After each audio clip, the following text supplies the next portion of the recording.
अस्सलाम वालेकुम dear friends, उम्मीद है आप सभी ठीक होंगे। आज का जो मेन टॉपिक है वो है कि क्यों एक बंदा 2 से 3 या 4 साल स्टडी करने के बाद भी एक कोई कॉम्पिटिटिव एग्जाम क्रैक नहीं कर पाता है। अगर हम बात करेंगे एसएससी की या जेके एसएसबी या कोई भी एग्जाम ले जाओ आप या यूपीएससी, कोई बंदा अगर 5 साल स्टडी करता है लेकिन वो इस एग्जाम में सफलता नहीं पा रहा है, बार बार वो डिफीट खा रहा है, आखिर वजह क्या है?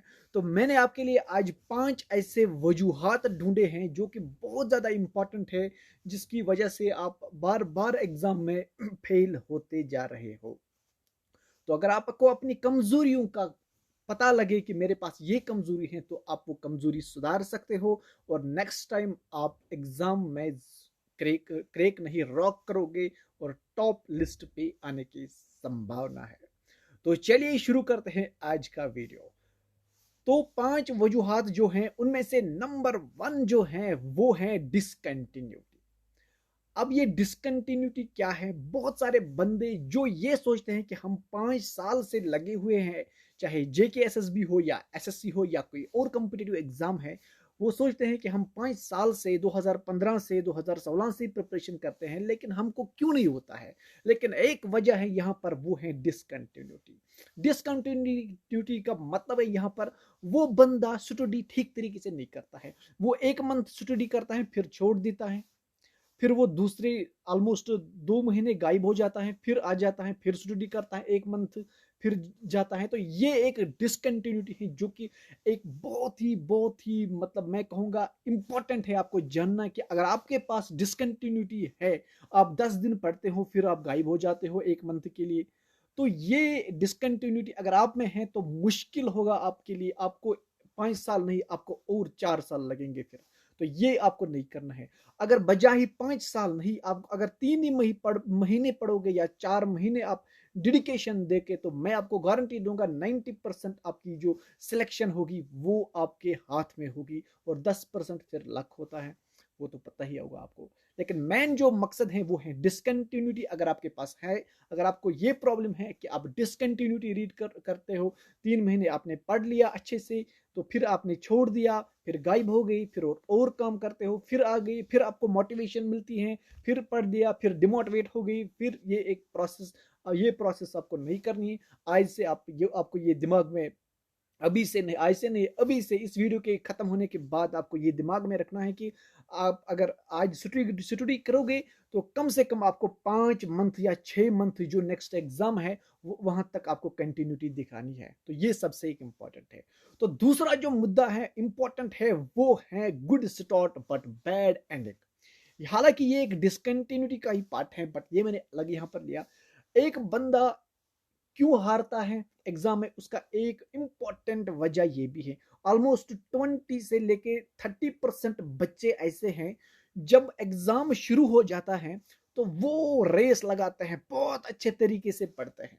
हाँ, हालांकि अभी एग्जाम को 6 महीने होते हैं, 7 महीने होते हैं, वो बहुत ही अच्छी तरीके से पढ़ते हैं, बहुत ही ज्यादा, ऑलमोस्ट 2-3 महीने वो बहुत ज्यादा एक्सेसिव पढ़ते हैं, मतलब एक वो कहना जोश के साथ, बहुत ही कमाल की। लेकिन एंड के जो 2 महीने होते हैं ना, वहां पर वो नहीं पढ़ते हैं।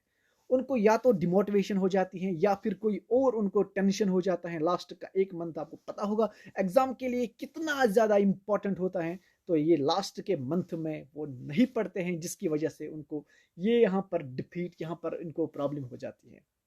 मेन कारण यही है कि गुड स्टार्ट तो वो अच्छा करते हैं, रेस में बहुत ही कमाल का स्टडी, लेकिन एंड उनका बैड हो जाता है। लास्ट का जो मंथ है वहां पर वो कहीं ना कहीं वो पीछे रह जाते हैं, वो नहीं पढ़ पाते हैं। तो ये एक इंपॉर्टेंट है जिसकी वजह से कभी वो 10 मार्क्स कम, कभी 5 मार्क्स कम, कभी 4 मार्क्स कम, ये हो जाता है उनके साथ। ये भी इंपॉर्टेंट है। और तीसरा जो इंपॉर्टेंट है वो है फियर ऑफ कंपटीशन। अब बंदा ठीक तरीके से पढ़ता है, बहुत ही कंटिन्यूटी भी है उसके पास, स्टार्ट भी अच्छा किया, एंड भी अच्छा किया, लेकिन यहाँ पर वो फियर ऑफ कंपटीशन, वो हमेशा बोलता है कितने फॉर्म आए हैं, कितने लोगों ने फॉर्म भरे होंगे, कितने लोग पढ़ रहे हैं, बहुत सारे बच्चे। ये बहुत ज्यादा प्रॉब्लम है उन बच्चों के लिए जब जब जो पढ़ते भी हैं अच्छे तरीके से, लेकिन साथ में उनके पास जो दिमाग में होता है वो है फियर ऑफ कंपटीशन। वो कंपटीशन से डरते हैं, उनके दिल में खौफ होता है कि शायद और भी बहुत सारे काबिल बंदे हैं। नहीं भाई, आप जैसा काबिल कोई नहीं है। आप डेडिकेशन दोगे अच्छे तरीके से, आप अपने मेहनत पे जिसको भरोसा होगा ना, वो कभी नहीं हार मानता है। तो ये यहाँ पर जो फियर ऑफ कंपटीशन जो आप दिखा रहे हैं, आप कंपटीशन से डर जो होता है ना दिल में, वो आपको हरा देता है। तो आज से आप फैसला करोगे, अगर आपके दिल में डर है ये फियर कंपटीशन का, तो आप आज से अभी से इस डर को निकालोगे, तो नेक्स्ट एग्जाम में आप विदाउट एनी फेयर, आपको सिर्फ अपने आप से कंपटीशन है। आपको सिर्फ खुद को डिफीट करना है, खुद के जो थॉट्स हैं, गलत थॉट्स हैं, उन पे काबू करना है। तो आपके कोई आपसे कंपटीशन नहीं करेगा, आप रेस में सबसे आगे आ जाओगे। तो ये था तीसरा पॉइंट। अब चौथा इंपॉर्टेंट पॉइंट है, वो है फियर ऑफ फेलियर। वो है फियर ऑफ फेलियर। अब बहुत सारे बच्चे पढ़ते भी हैं, कंपटीशन से उनको डर भी नहीं होता है, लेकिन फेल होने से डरते हैं बेचारे। उनको पता होता है कि हम ये कर पाएंगे, लेकिन अब फियर ऑफ फेलियर क्यों होता है उनके पास? क्योंकि जब वो स्टार्ट करते हैं स्टडी, उनके दोस्त जानते हैं कि ये 3 महीने से पढ़ रहा है, 6 महीने से पढ़ रहा है, उनके रिलेटिव्स को पता है, घर वालों को पता है ये 7 महीने या 2 साल से पढ़ रहा है। लेकिन अब ये जो बंदा है जो ये स्टडी करता है, ये सोचता है यार अगर मैं फेल हो गया तो रिश्तेदार क्या सोचेंगे, अगर मैं फेल हो गया तो घर वाले क्या सोचेंगे, मेरे जो दोस्त हैं वो क्या सोचेंगे, वो सोचेंगे शायद ये मतलब इसके पास कैपेसिटी नहीं है, इसके माइंड में कैपेसिटी नहीं है, ये फजूल पढ़ता है, फजूल कमरे में बैठता है। तो इसे कहते हैं फियर ऑफ फेलियर। ये भी एक रीजन है, एक कारण है कि जब एग्जाम 2 दिन या 3 दिन पहले ही घबरा जाता है, इसके उसकी जो शिवरिंग होती है, ये एक कारण है। वहां पर फियर ऑफ फेलियर बहुत ज्यादा इंपॉर्टेंट है, यहाँ पर रोल प्ले करता है आपकी नाकामयाबी का।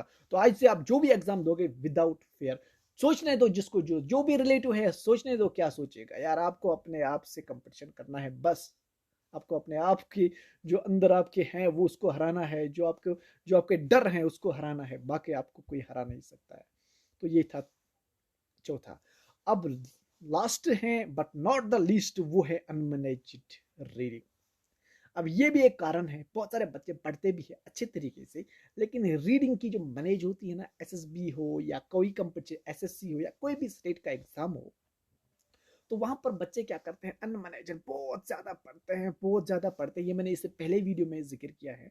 तो यहाँ पर ये भी एक इंपॉर्टेंट रोल प्ले करता है। तो यहाँ से सबसे इंपॉर्टेंट है आपकी रीडिंग की मैनेजमेंट। कितना पढ़ना है, जो टॉपिक आप पढ़ोगे कितना पढ़ोगे, ये मैटर करता है। अब बहुत सारे स्टूडेंट्स ऐसा करते हैं कि एक टॉपिक पढ़ लिया, लेकिन उनको बिलीव ही नहीं होता है खुद पर, उनको यकीन ही नहीं होता है खुद पर कि हमने ये टॉपिक कंप्लीट किया है या नहीं किया है।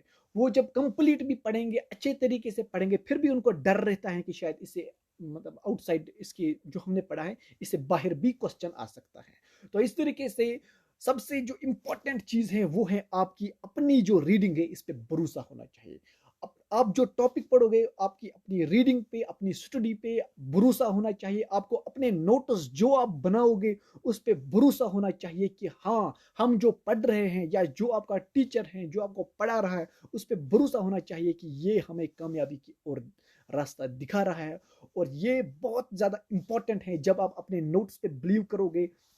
बहुत सारे लोग ऐसे भी है ना जो जो कुछ तो ऐसे हैं जो नोट ही नहीं बनाते। नोट मेकिंग बहुत जरूरी है कॉम्पिटिटिव एग्जाम को क्रैक करने के लिए, वरना मुश्किल होगा, कितना रिवाइज करोगे।